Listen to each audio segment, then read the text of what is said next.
Praise the lord. ఈరోజు దేవుని వాక్యము యెహెజ్కేలు గ్రంథము 34వ అధ్యాయము 11వ వచనము.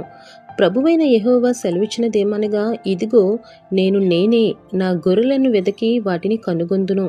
తమ గొర్రెలు చెదిరిపోయినప్పుడు కాపరులు వాటిని వెదకునట్లు నేను నా గొర్రె పిల్లలను వెదకి చీకటి గల మబ్బు దినమందు ఎక్కడెక్కడికి అవి చెదిరిపోయానో అక్కడి నుండి నేను వాటిని తప్పించి ఆయా జనుల నుండి వాటిని తోడుకొని వచ్చి ఆయా దేశముల నుండి వాటిని సమకూర్చి వాటి స్వదేశములోనికి వాటిని తెచ్చి పర్వతముల మీదను వాగుల యొద్దను దేశమందున్న సకలమైన కాపురపు స్థలములందును వాటిని మేపెదను.